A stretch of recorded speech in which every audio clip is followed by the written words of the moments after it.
Welcome to the Last American Vagabond. I have 7C's joining me again today to discuss some of his interesting research. He's always into some very interesting and abstract in the way that I like kind of information out there that so few are touching on, discussing, and really just some other things that I've been really highlighting, such as the network state conversation and a lot of other points that are just, in my face every day that seems so few want to discuss. So thank you, 7C's, for joining. How are you today, brother?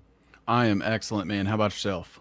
Not bad, as always, things considered, the craziness of the world. It's hard, but definitely, as I always point out, I think why this is so crazy is because I really do see positive change in the sense of awareness of, like a consciousness shift happening that every day I see it more clearly, and I've said that before, but I really do think that it's worth noting, as crazy as it feels, that I think it's because people are starting to see it all, and that's kind of what we're going to get into a little bit today, Absolutely.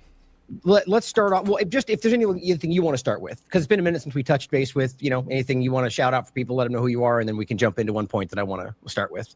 Yeah, for sure. To kind of back up your point, like I think like in this post-COVID realm, especially since the Trump administration has kind of taken office this year, and seeing like the blatant cover up of like the Epstein stuff and the drastic pushing of like this technological, fascistic almost state that seems to be sort of lining itself up. I think people are more prone to like step outside of their willing to suspend their disbelief and realize that, if they're lying about this, then what else could they be lying about? And they seem to be more apt to look at the information and stuff that even a couple of years ago was like way too wild and outside of the fray to be considered. Yeah, you can't, this conversation, you have to include anybody having it, what Israel did, whatever your thoughts are on what they did or how they did it or whatever is justified, which obviously, if you know my opinion on it, that action tore apart the Overton window. Yeah. But it's not just that, is my point. There's so many other these kind of moments that we've had. But really, I think that was sort of the last straw. Like that blew open that conversation that then opened all these other doors. And we were already kind of going through that with COVID-19, right? Where it wasn't a partisan thing as much as there were clearly slants. You can look back and see that, people were grappling with something that really had nothing to do with politics that was being used to force us into these boxes. And it just didn't get put away. People are like, well, that's a big deal. And what else should we question? So it's fantastic to see. And Absolutely. So this point in regard to Massey and the current administration, it's an interesting development. You touched on the Epstein files and how, it's quite obvious to, I think, people from a nonpartisan perspective that, and especially longer than just this administration, that this is a bipartisan issue. And clearly the actions they've taken it's embarrassing. That's why I'm of the mind, one of the many points that most conservatives are quite vocally at this point, not Team Sport Republicans. They'll always be on the team side, but the conservatives are going, there's something wrong right now, and maybe still have hope for the team or Trump even, but still recognize the problem, but that they've absolutely made it clear that they're trying to cover this up. You can't go hoax. It's real. There's no more. Here's some more. It's not, it's a Democrat lie. Now it's a hoax again, without just making a fool out of yourself, And so this isn't really about the Epstein files. It might be, you can decide. You might've seen this clip going around. Massey's in a podcast, an interview, and he lets the cat out of the bag. And it seems like he thought about it for a second, because there are going to be repercussions, and made it clear that Kash Patel's office reached out to him and basically threatened, strong-armed him. Said, if you want to play hardball, then we're going to start investigating you for fraud. Out of the gate. So let's watch the clip, and then we can discuss the many implications for a statement like that. And I just think it's interesting to set this table with the kind of this is what I think the government and the left or right has always been, but there's something uniquely blatant and clumsy about the Trump administration. Yeah. Also, I'm going to say this here on camera because it's important. One of Kash Patel's staff threatened my staff with a criminal investigation if we didn't straighten up and play ball. I was going to ask you about that, but since you brought it up, and I didn't I'm bringing it up. Okay, you brought it up. And so, like a criminal investigation having nothing to do, he said it was going to be a fraud. We're going to investigate one of your staff for fraud. Right. And he told another one of my staff this. If you guys don't straighten up, if you want to play hardball, if this is how you want to play it or something like that, this member of your staff is going to get criminally investigated for fraud. A very specific threat. Very interesting. Yeah. So what are your thoughts on that? So, anybody that's kind of followed me and knows that I also have a little bit of contention for Massey. First and foremost, just because his willingness to participate within, a system that I think is wholly broken and not able to be fixed, and it, it seems like when it comes to the Epstein release, like figures like him and Marjorie Taylor Greene seem to have become like the leading controlled disclosures, because as far as I know, everything that they've released, like independent investigators, were on top of that and had that info years ago. Right. And so it's kind of difficult to, I guess, take him completely at face value, but it's also not outside of the realm of possibility to see Kash Patel do something like that. I was gonna say, which we never should, which we Right. both discussed. We should never blindly take any. It should be questioned. It should be investigated. Keep going. Absolutely. Just seeing how sort of thin-skinned both him and Dan Bongino are. It almost seems like they're like an emotional reactionary, just kind of sort of carrying forward the things that made them successful in podcasting, tugging on people's heartstrings and things like that. And just the fact that Kash Patel is also, he's in bed with that girl from PragerU, and the obviously like Israeli involvement there, and the fact that Kash Patel has completely 180'd from what he was saying before he got in office to now. And it kind of just seems like this mask off moment where now we're just allowed to celebrate how corrupt our government is, as long as they're going after the ones that, we don't like. Yeah, well, and fair point, and I mean, as always, we should question all of them. And the same point I make about Massey, and I want to ask you a question about that hypothetically in the future. But first, it's clear that this could just be like exactly what you said could be the reality. And then yet this could still be happening because they're at odds with each other for different political reasons. And, but none of them are on our side. Like, that's one way to look at it. Like, that's why that's interesting. So the disclosure, that what happens today with a lot of the partisan kind of conversation and even people outside of it is that it can be like you're saying, well, Massey is compromised, so therefore this whole thing should be disregarded. And that's just willful ignorance to me, even if we agree with what you're saying, right? And so it should be engaged with and considered that even if he's trying to trap you for some reason, like what's the outcome? What are they trying to accomplish? So first, as you said, maybe it could just be that this is setting us up. Like it's the hero, anti-hero kind of like, false binary, But so what I thought was interesting is, like you said, it's pretty clear that this is Kash Patel. This lines up with what I expect from what he's been doing. Yeah. Childish, emotional, kind of, LARPing as what he thinks people should be doing and doing a bad job at it. Same with a lot of these people, even Hegseth and Bondi and the rest. And so it says something to me, but it's a different conversation. And so this point to me stands out as interesting because is it about the Epstein files? Is there some interest in Massey to do this? Now, the other possibility is that he is doing the right thing. Now, and I've considered this pretty extensively about whether, to the end of the day, even if and people have pointed out, for example, funding that does come from, Zionist overlap or different things that are behind it, but it's minimal compared to, the obvious massive thing out there. But to your point, like he's had information like this for a long time. He could have put, why hasn't things happened before this now?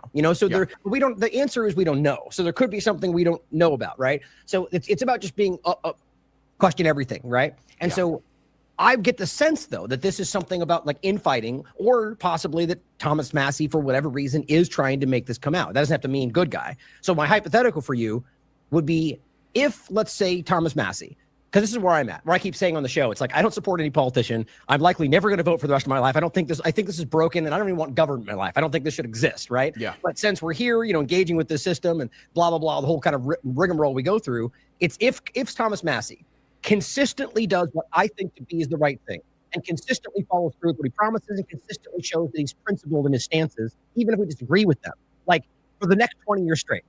And even then you could prove, let's say way more than you have right now, that he was straight up working for someone that you think is a bad guy. What would you take? Would you then still go, well, he's doing, what's the difference? If, I'm trying to get to the point of, would we then support him? I don't know my answer because I'm so jaded about government. But if he does what you, 7Cs, think is the right thing and follows through in principled ways, what does the rest of it ultimately mean? What I mean? I think my point I'm making, and I want you to answer, is that we should be questioning these people regardless. Not the background is important, but it's about the outcome. It's about the action. You know, so what do you think about that? Where would you stand after 20 years of the consistency if it happened? So it kind of reminds me a lot of Ron Paul in the sense that, I think that Ron Paul, was involved in efforts that I think had like a genuine sentiment behind them. I think that the end of the Fed movement is fantastic on its own merit. The ideas behind it, and the overall goal is to abolish the Federal Reserve. The issue that I have is that it seems like a lot of I guess long-standing progress wasn't really achieved through Ron Paul. It seems like, especially now more than ever, that his in the Fed movement, the thing that he's kind of been like most famous for in his career, has been co-opted by like crypto bros, and they're essentially saying, "Hey, we will in the Fed," but then using this like Hegelian dialectic to say, "But we'll replace it with crypto and CBDCs," and it just kind of feels like that's sort of what Massey is sort of set up for. Is, hey, he'll be a lightning rod for all of the dissent, but to make sure that it operates within the Overton window that they want. Yeah, that's interesting. And so in that framing you just laid out, is it possible in that framing that Ron Paul or Massey are not actually the bad guy and don't know that they're being used? I'm undecided. The reason I say that is because Ron Paul is a good example, and I would argue that he has continued to demonstrate principled stances his entire life. You know what I mean? So I think he definitely tried to do what he was trying to do. That's my opinion. And there's plenty of things people could probably throw out that would make you go, but if you look at the consistency of his action, his Ron Paul Institute, Daniel McAdams, and their continued effort to do what I think is the same thing he's always been trying to do, that shows me that he was doing that, but it was co-opted. The system's broken, but he was real. Based on what we can look at, who knows for sure. And so it's the same point with Massey. It's like, that's kind of what I'm trying to get at, is that the system we know is broken. And that's what everyone's grappling with. But if Massey's out there doing what he's trying to do and we think it's actually having positive effect, it's something we should be discussing, and whether or not it's kind of mixed in with all this. And like I said, I don't trust any of them. I don't think I ever will. But I do think it's interesting that we're seeing this happen. And my take again, or I didn't really get into it, is I do think there's something there. I think that what's happening right now is that Massey, and the question is for what reason? Marjorie Taylor Greene, let's put it that way. I think it's opportunism. I sense that from the very beginning, but I still go, good. Look at you saying the right thing, right? Let's incentivize them to do the right thing, even if it's for the wrong reasons, And so I think that's kind of what I'm getting from this, is whatever the intention is, Massey is really pushing their buttons. And I just don't see how that would play into what would benefit the system. And so Kash Patel seems to be threatening him. I just think it's an interesting window into what's happening, And so all that, and give me your final thoughts if you have any, and then let's get into some of the bigger overlaps. Yeah, I think that some of my main concerns, especially with Massey, like just outside of, being essentially a part of the same government, that, he comes from MIT. He had a company that was basically, a tool that could be used in the biodigital convergence, like metaverse, where, it was essentially a way to provide haptic feedback to interact with objects in a digital space to make them feel real for people in VR. It was funded by the same MIT media labs that Joishu Ito and Jeffrey Epstein were, collaborating together with to fund. The fact that he gets money from Jeff Yoss, who is a raging Zionist who has contributed directly to like the Kohelet Policy Forum, which is basically like Israel's AIPAC on behalf of Likud. And they work directly with like the Knesset and are involved with people that are directly related to like Netanyahu.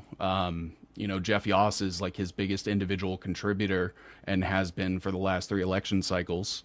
You have his Freemasonry ties and his ties to like the Rotary clubs. So there's just a few like other things on top of that just makes me kind of see him as somebody that I wouldn't trust. But again, to the point though, we wouldn't trust any of them, right? Like that's what we already agreed on. We should question and trust. Now, so in my mind, it seems clear that we should be going, let's see how it plays out, because if it, like, I guess the baby with the bathwater kind of a thing, because there's a lot of effort out there to go, I agree with everything you just said. Those are concerning. We should be keeping an eye on that. And but let's watch the actions point to something we agree with, whether or not, it wrapped up in this is the idea that if we were to go, Thomas Massey made a good point, or he may be doing the right thing, that therefore then we're somehow supporting the wrong side. I just don't think that's accurate. You know what I mean? This is why I appreciate your research, because it's, there's so much important information out there about these connections. And people often, will do something similar to you in the reverse while claiming that you're making all these grandiose claims that you're not, simply by just pointing out that there are connections there. Yeah. I think it's important, that this is taken as value, but not an absolute, because very few things are. You know what I mean? Absolutely. Yeah, I think it's important. Obviously it's kind of easy to like speculate based on different facts on, who somebody is, where something's going. I think the most important part is, just state the facts as they are. I'll kind of give my opinion in the sense that, like, I wouldn't trust any of them, which I think is, a pretty good general advice. But allow people to, but allow people to like infer their own conclusions from that. I'm not saying like he's inherently like an evil person or anything like that. It's just, facts of the matter. He's connected to this. There's financial records here. So like do with that information what you will. Exactly. And look, that's all I can hope for. And if he like, so let's say he does everything right for the next 2 years, and then, as you said, steps in as like the leader of the digital conversions, then we should immediately go, okay, And so what I would argue is that the highlighting what he's been saying that's correct would in no way mean that you supported that effort. You know what I mean? Like it's about trying to just highlight what is right in the conversation, or what people that are like, I think right now there's so many politicians that are grappling with like beginning to say what we know is going on, because they know it will be a waterfall of support. But they go, but if I do those things, Trump will attack me, Netanyahu will try to kill me. It's like there's a lot of things they're grappling with. And so it's a line. But I think some of these younger politicians are stepping out there and going, I'm going to try to take the power. And I don't think they have good intentions. I think it's more politicians trying to use but I will still go, that's the right thing. Correct. I believe that. It's fascinating. So the overlap point with MIT is interesting, right? Because this is something not necessarily related to Massey, but just an interesting overlap to this. And one of the things we wanted to discuss today was like this larger kind of, societal change, technological change, but just everything seems to be rapidly driving us into this control grid structure. There's a lot of different moving parts to it, but this one is a specific aspect that you touched on. Go ahead and explain what this is for us, and then we'll get into. I have the study we can pull up too. Yeah, absolutely. I think the last time we did a stream together, we had kind of touched on like the smart dust from like MIT and DARPA. So this is, I think, incredibly important because, some of the things that people have framed as like crazy conspiracy theories and things like that when it comes to the biodigital convergence, they're openly admitting to. So they have released white papers that say that they have new therapeutic brain implants that could defy the need for surgery. So this is non-surgical. They can do it via injection. It is something they call circulartronics. So it is something that can essentially, it's a nanoscale device that can attach itself to the T cells in your blood.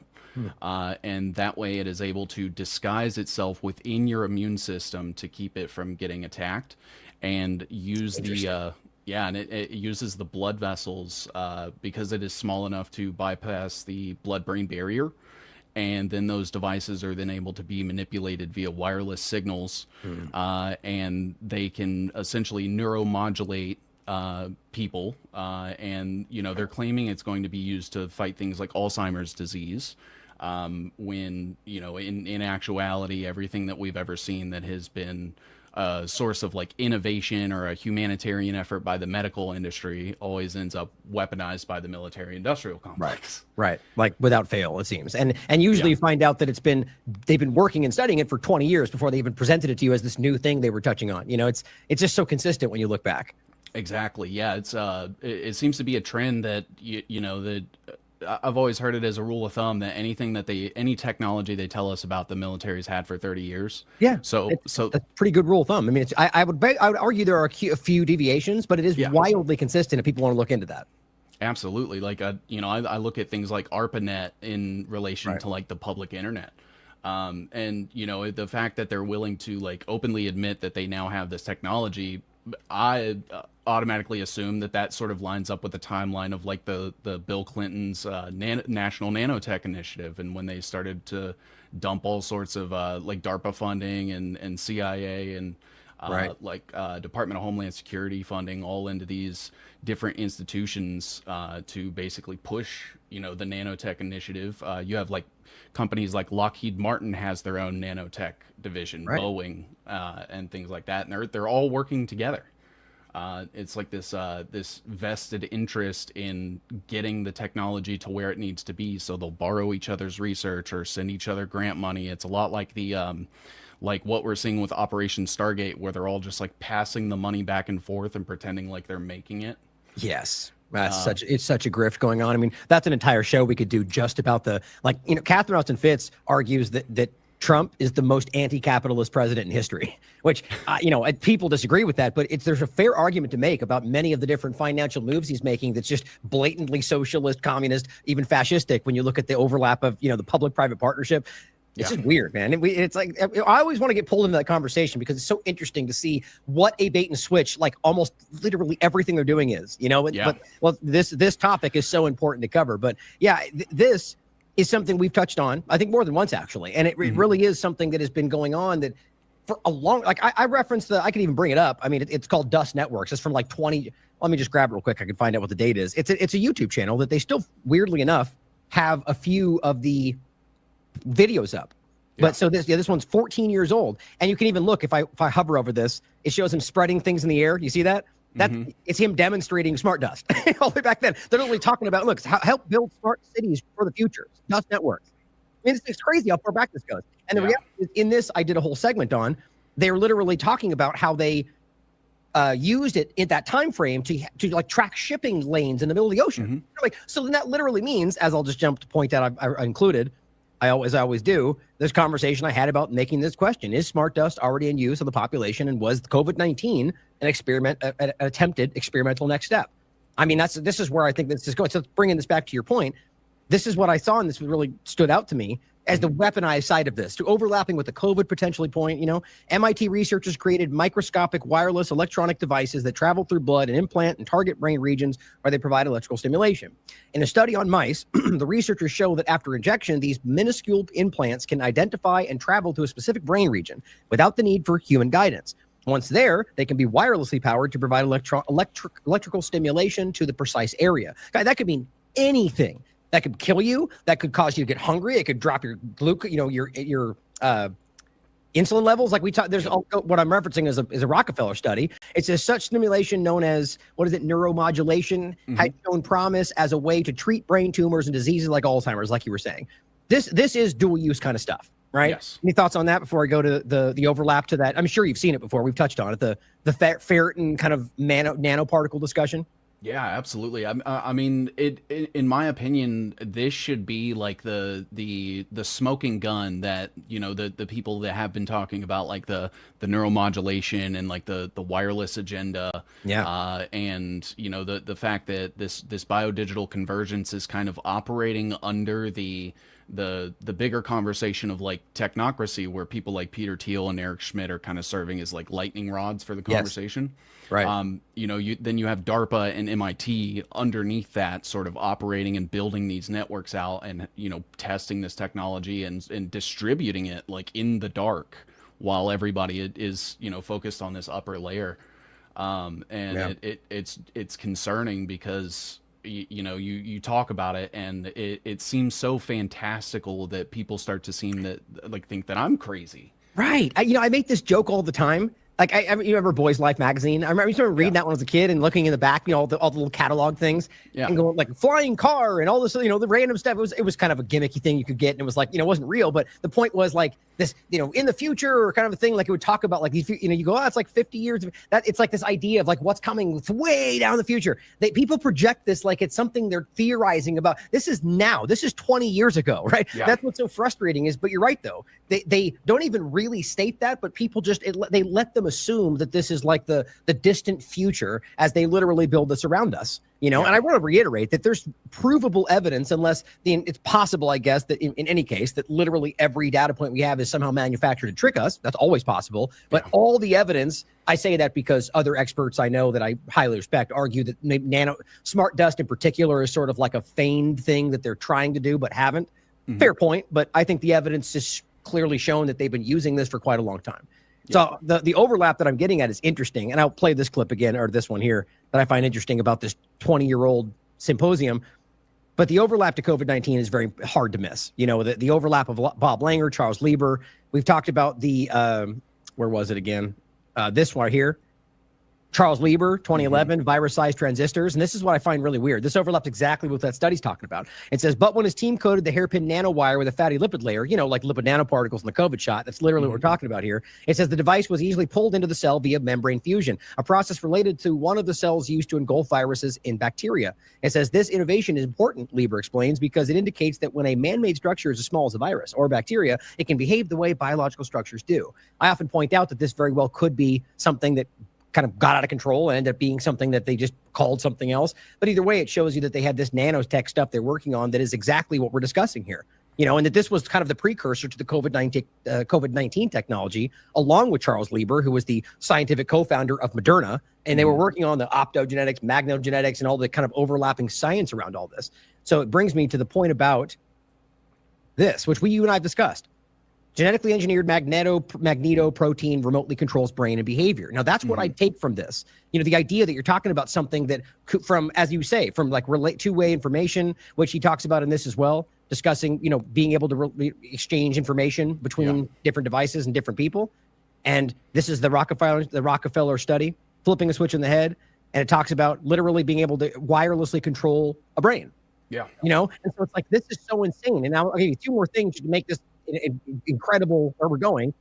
This just came out from the Guardian. Mind-altering brain weapons, no longer only science fiction. You and I are like, no duh, we've been talking about it for years, but it's like, it's coming out right in front of you. And then here's British government plans to introduce cameras that can detect emotions. Like, it's just flowing out. And I'm at the point where I think people are sort of like you said, just going, this seems like conspiracy theory. It's probably not even real, when they're literally being told that it's happening. You know, all this comes together as the Great Reset overlap, you know? Yeah, and that's why I always make it a point to, you know, link back to these white papers and like these official sources where it is them admitting that, and you know, to your point where it's like, you know, we do kind of have to take them at face value on the sciences, because I don't have the means or the funding or the technology to, you know, investigate whether their scientific findings are proven or not. But these are the same exact things that they're pitching to investors when they, you know, when they take these technologies public. And this is what they're, you know, using to like secure funding. So I have to at least take them at face value. And if they're all saying it and openly admitting it, I mean, these are the things that, you know, back in the 60s, they were trying to hide in classified documents like MK Ultra, for example. Right. And now it's worldwide and it's wireless, and everyone just seems to be like too afraid to talk about it because they're afraid of like bumming people out. And, yeah, right. Remember when Twitter did that weird thing where it's like, stop being negative? Yeah. Like, look, the only positive thing. That was a very clumsy effort to try to just be like, don't talk about the bad things. But, you know, Catherine Austin Fitts, again, has referenced neuroweapons, neuroscience. We've talked about that before, too. You know, it just becomes this really, like, how do you even combat something like that? Like, that's the impossible thing, is like cover ourselves in tinfoil. And now we're back to square one, you know? It is, but it's a very real conversation, you know, and the idea, James Giordano from, I think, the State Department, the U.S. government, you know, talking about how these kind of weapons were used during COVID-19. Now, why he would say that and he would still have his job, I don't know. But, you know, like you're saying, like, same kind of point. Is he doing that to like a Massey kind of thing to get us into that position? Still interesting he said it, you know, and it's like, and yet people are pretending like it's not even real. Did you see the Hegseth thing about the mill dot, or was it gen.mil, the AI bot thing? Do you see that? So this is what I find interesting connecting to this point, because it came to my mind, is that what they're doing and what they're talking about with like the universal AI soldier overlap as well. That was the AI bot I'm referencing, but they're also doing like the universal soldier. That is DARPA, right? DARPA is a central part of the COVID-19 agenda. And then you've got conservatives literally cheering on exactly what they were fighting, you know? And this is Whitney's article for TLAV, coronavirus gives a dangerous boost to DARPA's darkest agendas. And then overlap that with the fact that DARPA it started XAI. That Elon took over and turned into Twitter, which turned back into XAI. And so now you've got both, like literally all the aspects in place of this one part of having like the AI powered kind of, you know, network platform that people can be manipulated by. You've got the, you know, the bot and aspect of it. I mean, all the different parts are falling into place. And just like to your point, I just don't know how people can ignore this anymore, you know? Absolutely. Yeah, and you know, I believe it was yesterday maybe that Trump had actually admitted that they were launching 6G, and that Yes. it's able to like operate under the skin. I think I actually have a clip for that I can send you where he's like, Yeah, I directly might already have it admitting pulled up actually. I think I have. Yeah, I got it right here from your post. Yeah, You want to play the clip? I can grab it real quick. yeah. Go ahead. Go ahead and explain this while I grab it. So you know, I think that it's interesting when you look back at like Donald Trump's uncle and the fact that he was involved with like the very first venture capital firm in existence. Yeah. And they funded his company, I believe it was High Voltage Engineering Company. And that company was responsible for releasing the very first wireless signals that the military used for radar communications. Interesting. And then now to come full circle to Donald Trump, having been a huge pioneer of 5G, is now bragging about bringing in 6G. And all the white papers and everything that I've looked at for 6G, you know, talks about how we're going to basically live in like this global hive mind where there's going to be nano sensors that are in your body that are sort of, you know, monitoring all of your biometrics and your biological signals. They're even going to be like harvesting energy from your metabolic. I think that's partly already happening. Like maybe not ubiquitously, but I think we can prove that to some degree, what the you know, whatever aspect or the medium it took to make it happen, that people already have that in their body to some degree. And so what you're talking about is the system that's then been built, that's built to allow that to be like meshed across all humans. Like that's the kind of terrifying reality. Yeah, absolutely. Like they talk about how, you know, 5G was the Internet of Things. That was essentially, you know, building out a two-way mirror of sorts for all of our, you know, wearables and different sensors and manufacturing and industry and everything that goes into like the various processes. Like you were talking about smart dust being able to track shipping and things like that. And now it's entering this phase where we're going to be tracking people on a, you know, like a biological level. Right. You know, they talk about the medical body area network, the wireless body area network, Right. and all of that is all encompassed in 6G, where, you know, it is essentially the world simulated in a digital space in real time to reflect the real world, and being able to not only monitor that, but maybe even you know, when I think of like the neuromodulation thing, like being able to control those things remotely.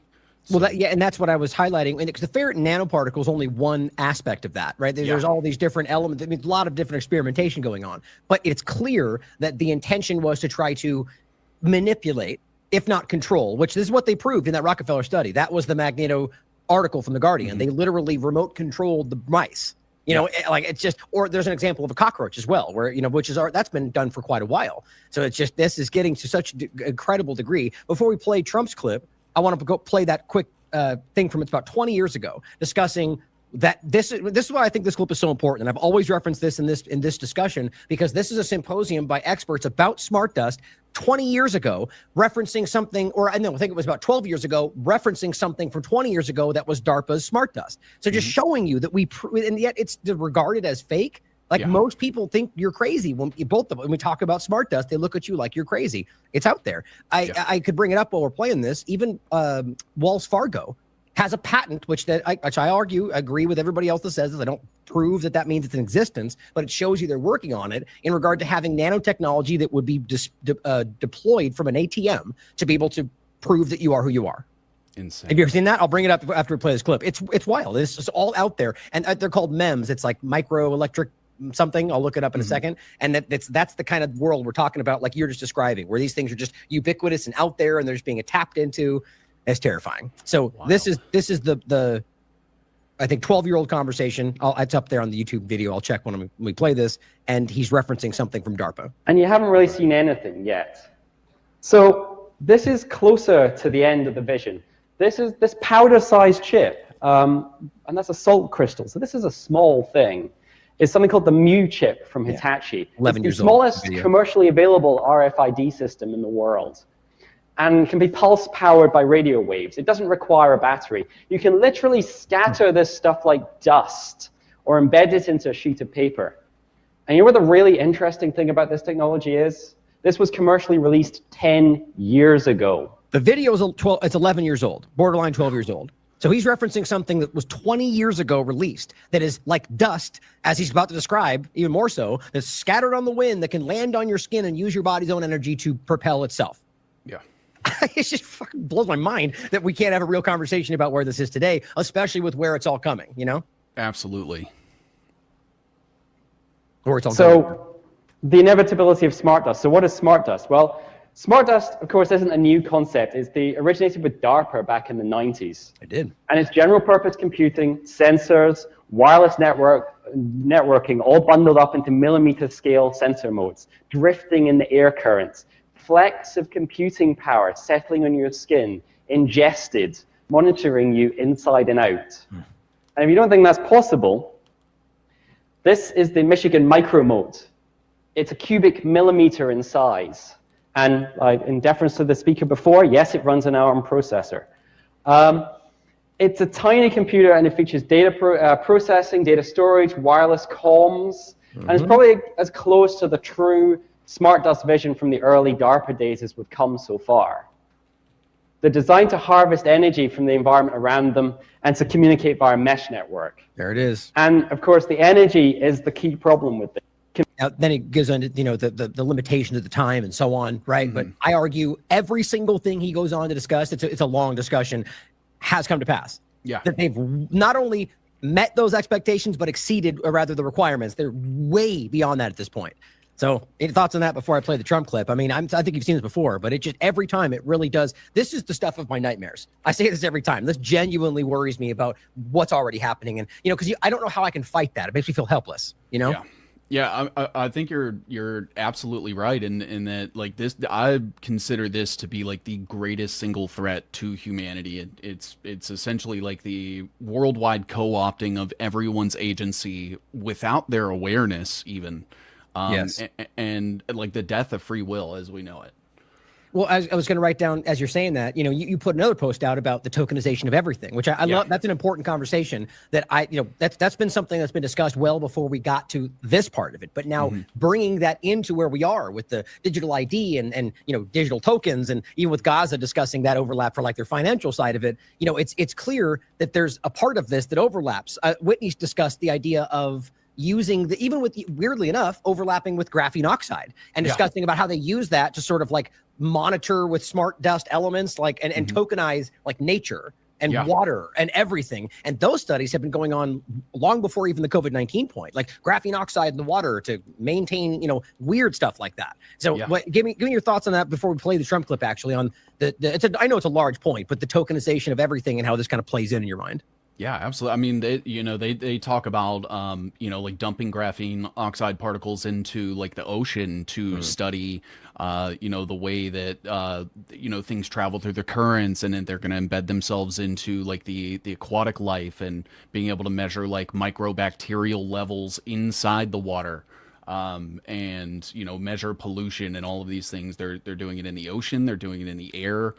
They're, you know, whether they'll admit it or not, you know, graphene oxide is a large part of like the chemtrail spraying that happens. There's patents that they use for, or that are out there for graphene oxide for, you know, cloud seeding, and that's part of the. Send me a link to that, actually, because I don't doubt it at all, and I would love to talk about that in the future. Not right now, just in the future, because that's so concerning. You know, I mean, my thing is, somebody may go, well, that sounds great. You know, keep everything safe and secure. The problem though is that obviously, aside from the what I think the obvious, the surveillance and like we're discussing and how that's applied far beyond what they're discussing, there's also health sides to this. You know, every time they do these things, you think they're concerned about whether that's going to have some kind of repercussion or byproduct or side effect to the ocean or the world or the environment or the atmosphere. No, you know, they just don't. I don't think it's even on their minds. It's about how this can give them more control over all of it. You know, and it doesn't have to be ubiquitous to every person involved, but clearly that is the general point of the government that I've seen as far as I've been alive, you know, and that very much concerns me. Absolutely. Go ahead. Like when you look at like the focus on, you know, like the in the moment short-term gain, you know, with disregard all long-term consequences and the effects on people. Like I look at like the COVID vaccine as one of the number one examples. And you know, it seems like they don't care. They don't care about what's going to happen. It's about having as much control and as much, information as possible right now and making Right. their investors right now a bunch of money, and to hell with the consequence.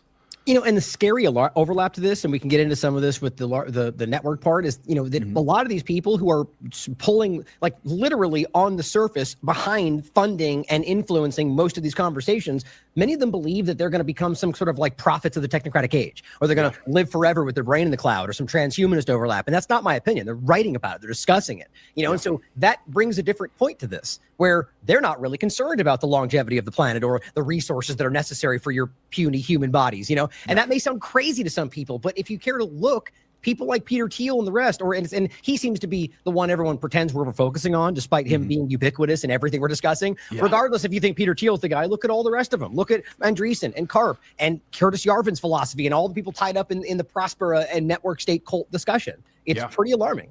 Absolutely. Yeah.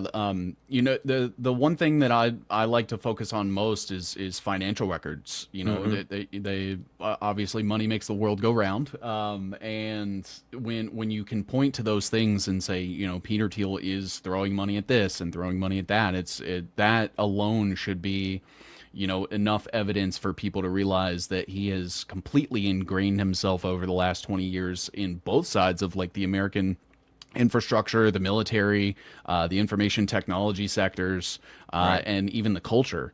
And, you know, he's one example of probably 50 that I can think of to, like, that degree. And to then realize, like, all of the extremist, like, transhumanist belief systems that they had, like the TESCREAL thing as a whole ideology. Like, Mark Andreessen is a, you know, self-described TESCREAList, Elon Musk, and it falls in line with that same climate agenda, COVID thing, where we know what's best for you or else. Right. He just said on Rogan not too long ago that, like, basically the idea, and this is kind of that philosophy driving from Yarvin and the rest, but it's like the good oligarchy saving us from the bad oligarchy. Yeah. You know, and that, or Trump's discussion about, like, the means justifying the ends. It all comes from, like, this new, you know, it's what's being driven by that, you know. And you just mentioned, it was go into the term you use to describe them and describe what that means. Yeah, TESCREAL. So it's basically an acronym, and it stands for transhumanism, extropianism. I believe it's singularitarianism, which is, you know, the belief that humans, the next logical phase in human evolution is merging with computers and merging with AI. Exactly. Yeah. Is this something they call themselves? Yeah. For the longest time, Mark Andreessen had TESCREAList in, like, his Twitter bio. He's changed it now, but I have a couple screenshots of it from, I think it was just earlier this year that he changed it. Keep going. Sorry, my erratic brain jumping in with a question. Keep explaining what it's. No, you're good. And then you have a cosmism, which is, you know, essentially that they want to make us, like, multiplanetary and needing to get to, like, a type 1 civilization to do that. And in order to do that, they need to be able to monitor and control all energy, you know, input, output on the planet. You have rationalism, effective altruism, which is where that, you know, we know what's best for you. We're going to do it, you know, just because we're the good guys. That same Rockefeller, you know, sort of mindset that they used to take over the medical industry. Yeah. The Flex report and all that. Yeah. It's the exact same thing. And then long-termism, which is essentially, you know, their desire to live forever. And, you know, you have, like, the Centurion movement, and things. That's where, you know, we get the transhumanist push for, like, eugenics and trying to, like, CRISPR themselves. And you remember the Ambrosia story with Peter Thiel from back in the day. I just went over that again recently because I was touching on, like, the conversation, and I was going into the gene therapy, like, mini circle on Prosper in Honduras and the weird things they're doing. And I just wanted to show people the kind of stuff there's also the Jim O'Neill aspect of RFK Jr., right? He's a huge longevity, what the other term they use? Like, it's about what we're discussing. It's about trying to live forever. And they're all pumped up that RFK brought him in because he's basically a transhumanist. He's talked about it. You know, so it's like this is working its way in every possible way. It's this just speaks to the point we were making. These guys do not believe that they're bound by the same limitations that we are. That changes their whole worldview. I mean, the borderline changes. Like this is where you get into the conversation. Like what happens when you like the time machine analogy with Morlocks and whatever. Like the longer you continue to drive, you know, the have-nots and the haves apart from each other. How long until it's a different species? Yeah, it's not really that crazy of a conversation. Honestly, I could kind of see them, you know, wanting that to be an ends to their means, where there is like this very obvious dichotomy, and essentially like a caste system where you'll have the ones that are willingly plugged in and they will get rewarded, and you know, they will get all the convenience and the luxury. They'll get showered with, you know, digital currencies or something for acquiescing. And then you'll have the less ingrained, but, you know, trying to resist at all points. And we're going to basically be relegated to like shanty towns outside of the 15-minute cities. And we're going to be treated like second-class citizens just because our willingness to resist and dissent. Yeah, well, I welcome it, right? Yeah. rather anarchy than tyranny every day of the week, despite the fact good company.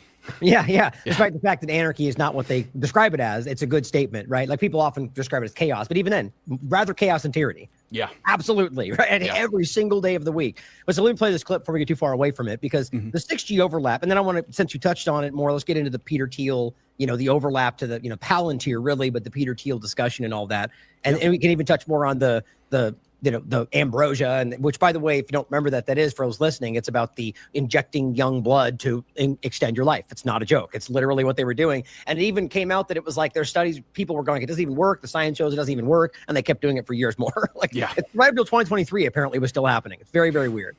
So this is the clip about 6G.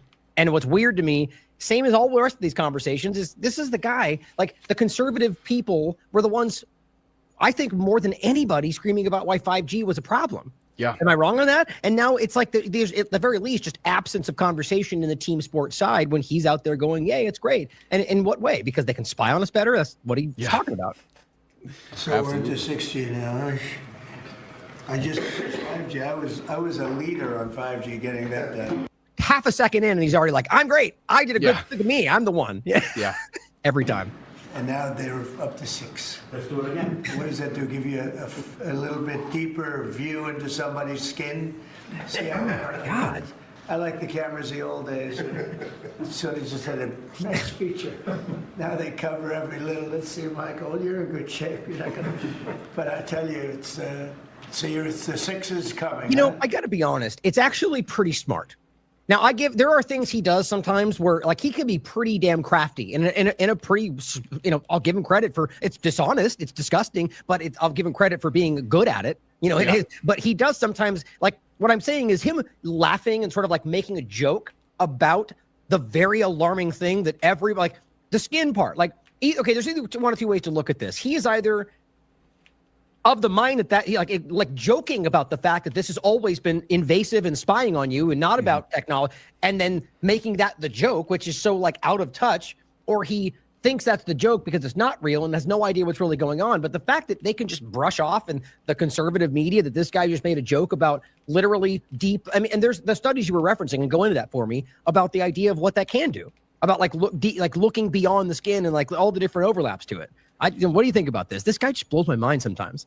Absolutely. I mean, you know, when I think about everything that he's kind of been involved with, and, you know, his ties to, you know, the Zionist, essentially the worldwide Zionist arm of everything, and their obsession with, you know, surveilling, monitoring everybody. You know, I think the Israeli government, you remember their huge role in pushing the COVID vaccines. Netanyahu even has that trophy of the syringe. And so I think that they're kind of working like hand in hand. And I think that Donald Trump is like full aware of what's going on, especially considering like all of the knowledge that his uncle had back in the day. You know, and Trump being tied to like the Roy Cohn thing, the Epstein thing, the Rockefellers, or the Rothschilds, and so on and so forth. Like I think he very much knows that he is supposed to be ushering this in, and that is why he plays this role, right? This, we're gonna just stick it to the libs, and we're gonna focus on like partisan politics and the theater of it all, so that people will look at that while this stuff can kind of be, you know, built behind the scenes, and then before anybody has the opportunity to fully understand it and what it is and what it means for us, they're gonna flip the switch on, and you know, we're gonna be living it. Yeah, and you know, and I agree, and I think that's kind of the idea is to kind of gaslight us into the point to where there's no return, you know, and I, you know, it's just to better clarify my point. What I was saying is just like it's effective, you know, it's people will watch that and then brush it off because they think he's making a joke. That's one way, right? The other way is to almost downplay the importance of that, like and like, well, if he's saying it and is acknowledging. That can't be bad, right? Because Trump's the good guy and I'm on his team. Like that's the kind of stuff, that's another layer of it. You know, there's all these different, but it's well crafted because people, it works for some of them, but I don't think it's working for the majority anymore. You know, that is alarming. The idea that you're just casually referencing an invasive spying system, you know, and then where do you think this is going to go? And that's where this next part is. The Palantir spying, which is already happening through the guise of immigration. They're for surveilling the entire population. And through that, Israel. Not a joke. Like you've discussed this, and Israel getting access to basically every data point the U.S. government has through the AI collaboration, which is what they did, removing the silos of basically everything. And they used it all to, you know, consolidate data, and now Palantir under the guise of immigration is spying on everybody. You add this to it, and that becomes the point you were making. The alarming next step about the nanotech, smart dust, the overlap, right? So let's talk about Palantir, and I want to show one of your things, then you give me your thoughts on this general cause. Let's include Derek's article, Welcome to the Palantir World Order. This is a post you put out. The Department of Education just got a fresh injection of Palantir surveillance software. It's happening everywhere. Yeah. Like I can't, it's almost borderline ubiquitous at this point. I couldn't find anything confirming this, but I think it's probably safe to assume that just like with FARA, Israel probably doesn't qualify as foreign. I completely agree. But I'm glad you said that, you know, it's an opinion, but this is every single time this kind of comes around, it's like they pretend like it's not, you know. Oh, it's funny how sometimes they want to pretend Israel's part of the Middle East, and at the times they want to pretend like it's not, you know, it's Eurovision. It's just so funny how they play that. But this is an alarming overlap. Palantir quietly lands an education department through foreign funding. And then there was this point you mentioned about Palantir being involved with the pager attack in Lebanon, which I wasn't even aware of. It's just overwhelming. And then even in German state parliament using Palantir police software, Gotham, you know, it's just exploding everywhere. So give me your thoughts on the whole thing. Yeah. So, you know, when they had talked about Doge coming in and kind of gutting the government, I tried to drive home the point that like they're not getting rid of those bureaucracies or institutions. They are getting rid of the people within those bureaucracies and institutions to give the illusion that they're gutting the government. Right. And they're replacing it with AI. And, you know, most of the Doge people were actually either scouted or recruited by Peter Thiel. There's been articles that kind of came out about that. And, you know, the fact that, what was it, 6 months ago, Trump was signing, you know, an executive order saying he was getting rid of the Department of Education. And now, you know, to turn around 6 months later and instead it was, well, joke's on you guys. Actually, the Department of Education is staying, but we're going to, you know, automate it with this Palantir AI. And essentially what they're using it for in this instance right here is that they are scanning the financial records of every institution, university in America, and they are trying to identify whether or not they have received money from like foreign entities. And that goes right in line with like the you know, Bill Ackman sort of led, you know, charge against the same universities and stuff, claiming the anti-Semitism stuff and that they were getting foreign investments. And, you know, that it just kind of seems to come like full circle. You know, and I don't really know what it's going to take to really show people that the same like technocracy goals that they had, you know, 100+ years ago, those are still the goals, and they've just kind of like changed shape a little bit. And, you know, AI is something maybe they weren't able to predict back then, but you know, that's going to be the lifeblood of all of this. Yeah. And, I mean, I don't understand how this is even in any way disregarded. Like, I get that people don't want to see it. I mean, there's always that, right? There's always a level of the conversation that's just like, it's like a choice. It scares me, or it changes my life and I don't want to look at it. But you know, that's there, right? But then the people that are at least engaging with the information, I don't even, in what world can you pretend like this is not happening?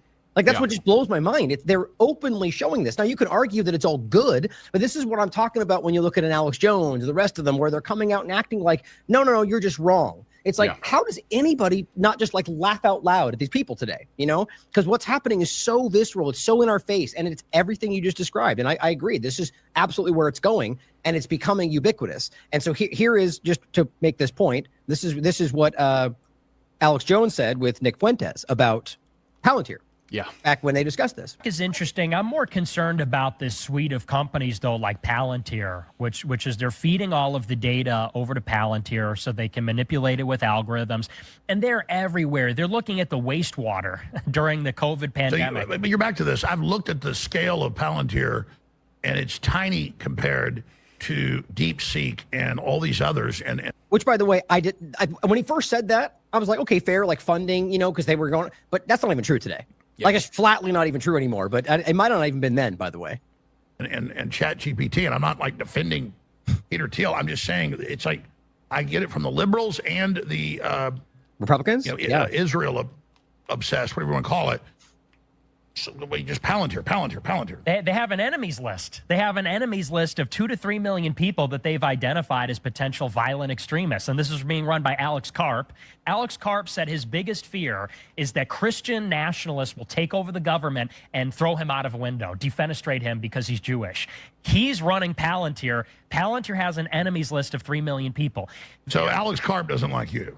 I don't think so. I don't know him. See how he deflects with a joke, essentially, right? Doesn't engage with the actual information. But probably not. But you don't want to throw him out of a window. I don't want to throw him out of a window. But I don't think he should control Palantir. I don't think he should control military procurement. That's my concern. And Peter Thiel, I mean, he's a suspicious character also. He says he's a Christian, but he's a gay man. He says he's a Christian, but he's really involved with this René Girard, who's sort of an interesting philosopher who's involved with a lot of the Straussians out there at the Hoover Institute. So these are two guys I don't. Yeah, Karp's got a degree basically in classical Western civilization.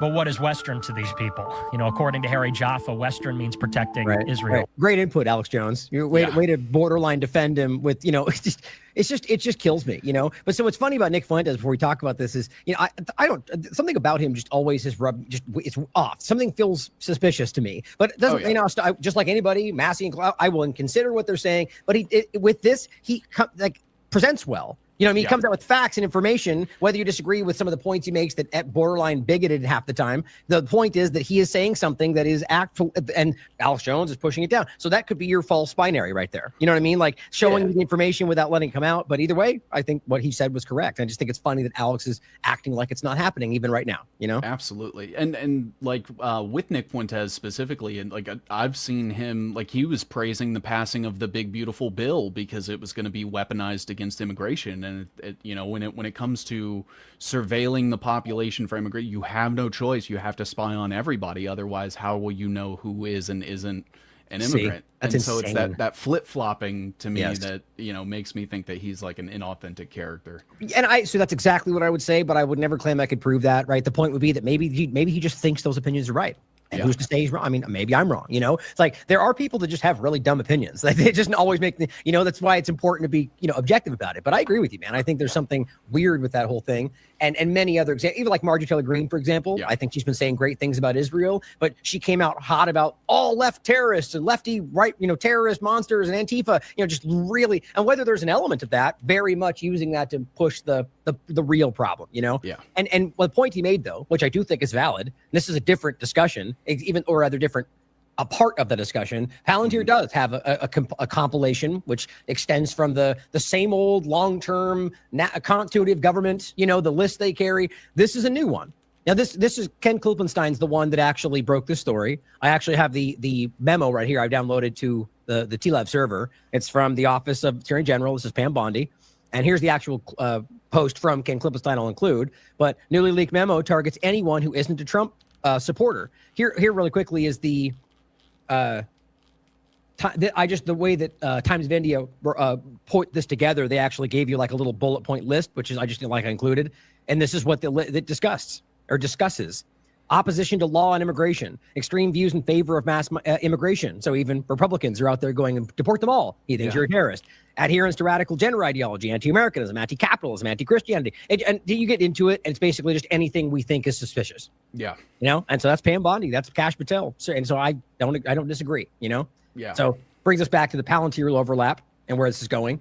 And the idea of AI being pushed on us all, you know, very clear. You put out an example of the kind of bait and switch we're discussing, right? Another push gets past the goalpost for global digital only currency. And touch on that if you'd like, but I want to just end with the larger conversation about where this is going in regard to the network state cult. Yeah. And really just my point largely about what I think is a mass, like you just highlighted, by the way, about the paradigm shift around the medical conversation, AMA, reflection report. And, you know, they literally were putting people in positions and boards of colleges. Like they were, you know, they made that happen. And I think we're going through another one of those right now. Yeah. You know, the funding around the network state, the idea of what they're doing. It's like 120 things around the world. And I really do think, this my title was, Trump and the Zionist globalist technocrats are building your new society, whether you like it or not. So let's end on talking about that. And this is in your face right now. And I'm worried this is the largest conversation that few people are talking about. What do you think about it? Absolutely. Yeah, it's one of those things where, you know, when we look at like the phenomenon that happened with like the original run of MAGA, right? Where they claim to be just like this whole anti-establishment, you know, completely independent, you know, way to burn down the systems that are for like a radical change. It's the same thing that happened, you know, with the sentiments behind the original Obama campaign. Yep. Right. You know, hope and change and everything like that. And so what we're kind of seeing, and I think you've done a little more extensive research, but like essentially techno-feudal states that are kind of popping up everywhere. And it's under the guise of, you know, we're going to be free and independent of this like global governance system of like NATO and the UN and BRICS and everything like that. And you know, you have things like Praxis is a company that Peter Thiel's funding through Pronomos. Pronomos, yeah. Is it pronounced that way? I never looked into it. I was saying Pronomos. Is it? How'd you say it? Pronomos. Pronomos. Yeah. Pronomos. Yeah, I think you're right. and so this Praxis thing, essentially, like what they want to do is they want to create like this floating fortress of a city that exists right outside of like the regional waters of a specific country. I believe they're focusing primarily on the United States. And what they want to do is they want to have like their own independent nation state where they have their own citizens that aren't legal, you know, citizens of whatever bordering nation they're a part of, and to be able to legally ferry those people into the neighboring country, like the United States, for example. So like building it off of the East Coast and then taking everybody in that country and, you know, boating them in every day with like a passport. And that way they're able to like legally daily immigrate into the country, work, and then take capital and take it back to their nation state and then build the economy that way, sort of siphoning off of host nation. That's interesting. Now, it's pretty clear, like with Prosper I've discussed, it's very clear that that's happening. A good example is Crawfish Rock is a small town just outside of it that's like they're destroying our environment, our rivers stop running, they're taking like it's clear that they're doing that, right? It's like what the AI data centers are doing. It's like the same kind of thing in these small towns where they're just like absorbing everything and the town's gone, you know? Yeah. But that it's like there are examples where it's not like a relay, right? Like you actually brought this up before. We discussed the seasteading aspect, which stopped, but apparently it started up again. These utopian paradises, which that's what they call them, it's insane, on the high seas have a history of failure. You know, so they're reiterating or restarting this same agenda on the sea. You know, so it's kind of spinning out everywhere. My point, though, is that the main thing is like this, as you described it, the techno-feudal, but sort of like a colonial project. Yeah. You know, it is like you're like Honduras is very clear. That's why Prospera really caught my attention that before I even knew any of this stuff. I was just like, what is this? This weird, basically the 2009 coup by the United States put people in place that allowed this to become more amenable. Now in 2014, I believe they allowed this. I think that was the time when Orlando Hernandez was there, who Trump just pardoned. He was there. He's the one that allowed this to happen illegally, using this illegal engagement, then also manipulated the Supreme Court because they weren't letting it happen to force them to allow this to happen, gave them the special autonomous zone. 2022, he was removed, went to jail for 400 to 500 tons of cocaine. And Trump pardoned him, by the way, again. And so, but the point was, he was the one that was central in creating this. The presidency after that, which I think you can clearly see that most Hondurans don't want this, because it's like having this thing absorbing things in the middle of your country, and they're asking why would Americans want that? They don't want that there. And so then they deemed it unconstitutional. They said they have to leave, and they never did. In fact, they kept building. There's more than one location now. And now this comes to where I knew this was coming. I said this before it even came out from Trump, because even the Honduras government said so. I said he's going to try to regime change the country, and I said it was for Prospera. I think there's more involved, but here we are, which I think they completely manipulated that election. They pardoned, and this actually brings this point to the forefront, which is interesting to me. This is written by Roger Stone in January. How President Trump can crush socialism and save a freedom city. That's what he's calling Prospera. And the Pronomos Capital, or however you pronounced it, that is the funding mechanism behind the Freedom City push in the United States, behind these techno-feudal dystopian hellscapes that they're building around the world, and it's all coming home to the United States. But he pushed Trump to actually pardon this guy, arguing that this would allow them to manipulate this election, allow them to get this agenda and save Prospera. So I'm at the point now where I think that these things are like Trump is regime changing countries for Prospera. You know why Greenland was even a conversation? Because Peter Thiel asked Donald Trump for Greenland to make it a freedom city.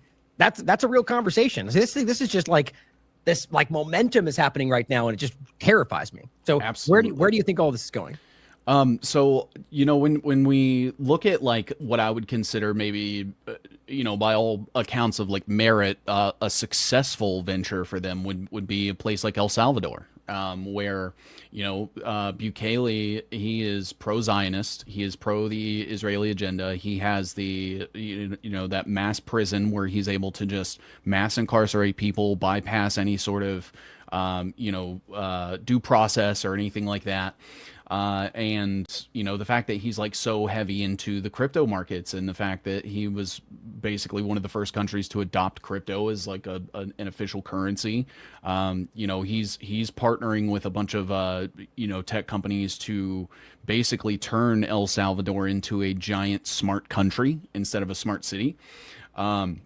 And all of that was under the guise of, getting rid of the criminal entity that was sort of there. And a lot of that was manufactured by, U.S. interventionism.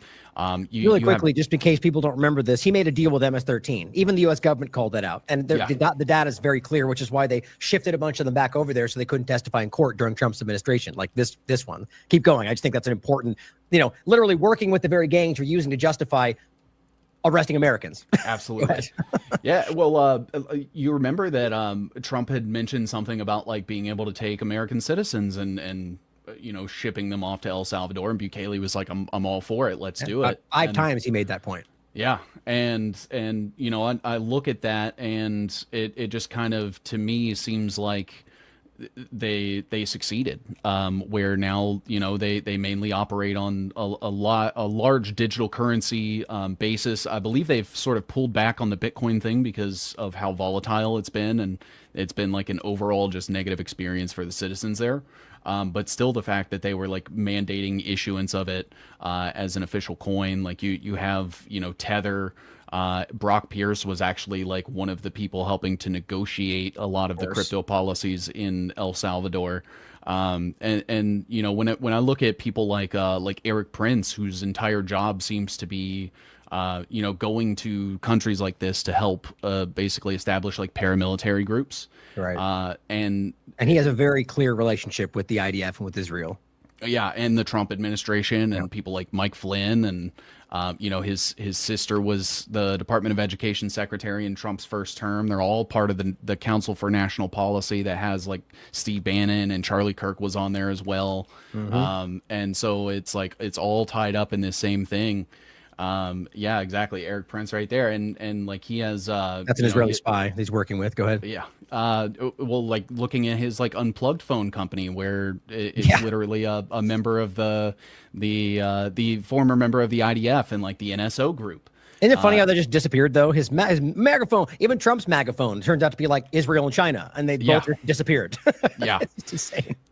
And so you kind of just have like all these things that seem to be like their own thing, that the further that you zoom out, it is all connected. And the fact that Alvin Krongard, who was the CIA director that basically injected Eric Prince into everything by securing those Blackwater contracts in Iraq and everything, and looking at what he did with like Alex Brown and Sons to kind of operate in the same way that like Founders Fund has done, and BlackRock and things, where it's the military industrial complex basically funding technology companies that are seemingly started in a garage. And we're seeing that here, and he has contracts in Haiti. There was actually an article that came out earlier this year that Blackwater had bombed a birthday party in Haiti and killed 8 children. He has contracts in Honduras. He was working with Bukele with the Roundup thing. Eric Prince has mentioned running like privatized FEMA camps here in America to serve as like impromptu concentration camps for would-be dissidents. Quick report on that. Did you see that there? I think it was Human Rights Watch. I believe, I could be wrong, but it was a human rights group that did a report on alligator Alcatraz, and apparently it was rife with human rights violations, abuse, torture. Like, and this is so the example is that's what's coming if we allow that to grow even further. That's pretty terrifying. I'll try to grab that and include it in the show notes. Yeah, absolutely. And it just reminds me that like he is tied to figures like Mike Flynn, who was very, very close with like Paul Vallely and Michael Aquino. Aquino being like a high-ranking military official that was a Satanist, self-proclaimed Satanist. Yes. And I still argue every time that comes up, I'm like, people out there listening like that can't be true.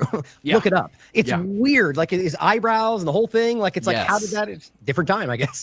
Absolutely. Well, you look into like their book, like the 5G warfare thing and like the future of psychological warfare, and the fact that all of those methodologies and stuff that they're talking about in that we not only saw through like the Q PSYOP, and that was basically like the Russia's like Operation Trust 2.0, and all the way into like this neuromodulation stuff. Yeah. And sort of carrying that forward as well, because we had mentioned in the last time I was here that nanobiosim that's owned by that same Colson Capital that owns the Wellness Company in 1776. So you have that whole patriot side of it also, and like the health freedom movement that was co-opted to push the same nanotech, and it seems to come full circle. And they get to not only cause the problems, but then point at them and say, we have the solutions. Yes. But I don't want to skip the point you just made, though. This is kind of the crux of everything we're talking about, right? Like, this is the Great Reset. And the point is, like, let me ask you this directly, the question, do you think COVID-19 was in its entirety or a part, like a precursor or a part of this entire agenda? Or was it just, were there just parts of it that were applied to achieve this? I feel like it might be a larger connection. Yeah, absolutely. I think that COVID was kind of used very similarly to the way that like the Great Depression was used, where they were able to create like this universal financial, emotional hardship on everybody. And then, right after the Great Depression happened, you had FDR come in, and he started things like the Special Studies Project, where, Rockefeller and people that were part of MIT and like the Manhattan Project and setting up NASA, they came in with like these radical socialist policies. That's when we ended up getting on like the standardization of the IMF and the World Bank. That's when we got Social Security numbers and all these things. And I think that COVID was sort of used as something very similar, where if they beat everybody down as low as possible, then whatever they end up ushering in forward as the answer for it is what we're getting. It works. I mean, people, people will take, it's the same way I argue that sanctions work, right? Is, that Iranians or Venezuelans or, continue down the track. They're very aware. If you just care to look on Twitter, they know what's going on. They know that this is outside influence. They know that they're, so the sanctions are applied, like go back to the Iranian, like the peak of like the massive starvation that was happening. They know that it's the U.S. government doing it. But in that moment, they're going, okay, well, my child is starving to death in my arms. So at this point, I don't care what happens next. Come in, take over. I don't care. I'll support it. Stop my child from dying. Like that has been openly discussed by people like Bolton, or going back further, like a Kissinger. They know what they were doing. These are meant to be coercive tools to hurt the people they claim they're trying to protect, to gain what they want from it. And that's everywhere you look right now. Trump's administration right now is just bad at hiding it. Maybe they don't want to anymore.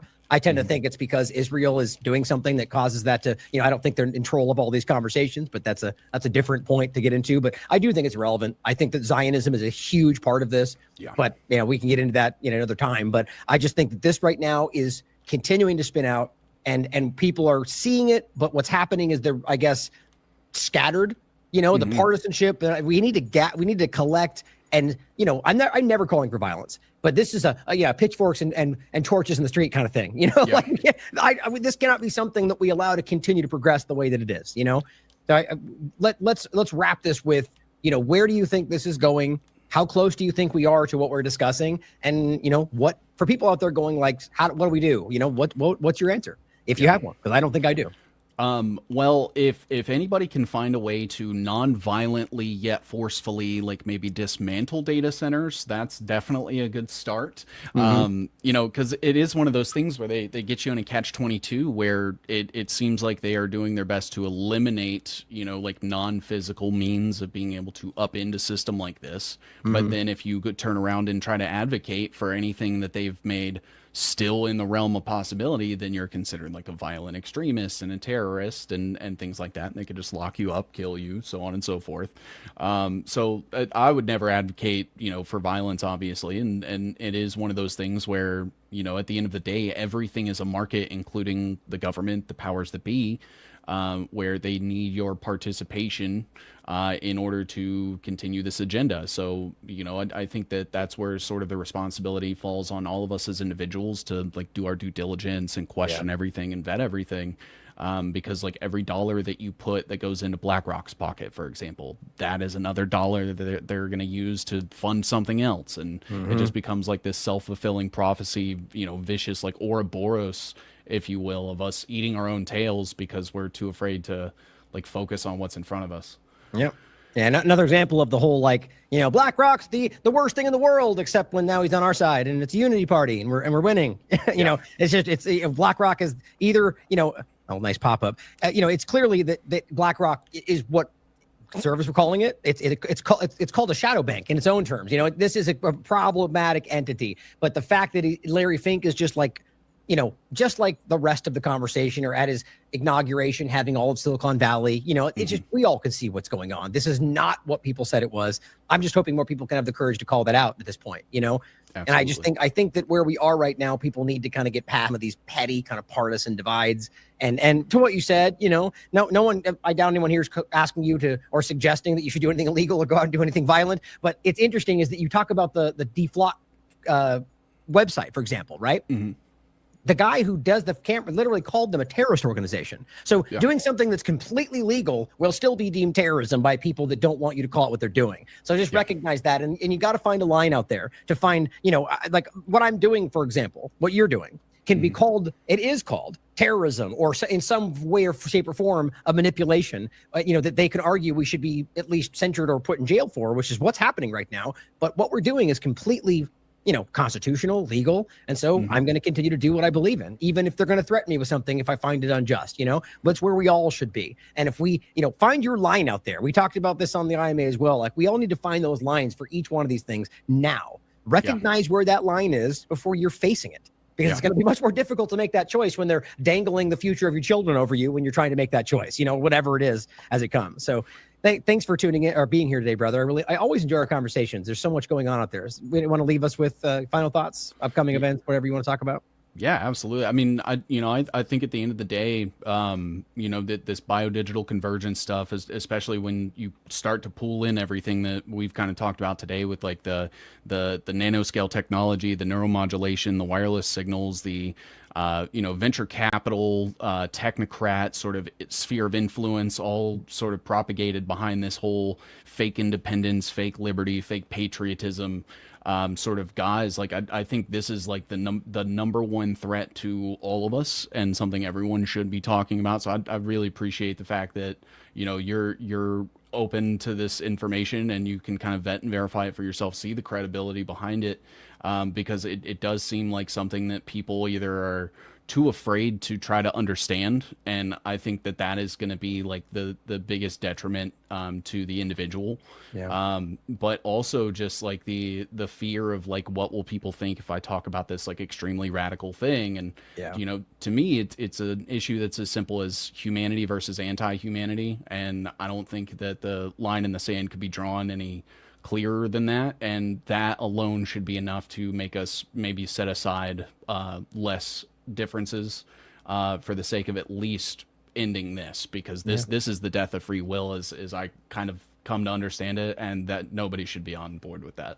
Yeah, I completely agree. I mean, I'll take it one step further too. And, regardless of whether, if you're out there and you believe something, and you look at something and you're everything in you says that's wrong, or your principles, your integrity, like everything stands out and you're like, that should not be what's happening. And you look around and literally nobody else agrees with you.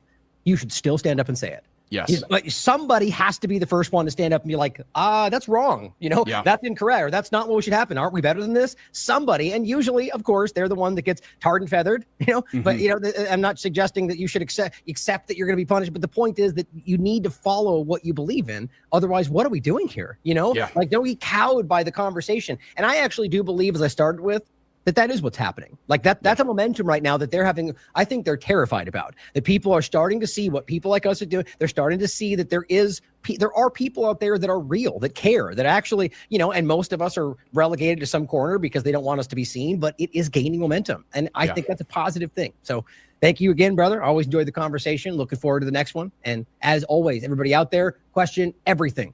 Come to your own conclusions. Stay vigilant. One man who knows the dangers only too well is Aman Jabi, who was at the forefront of digital development in Silicon Valley, California, for 25 years.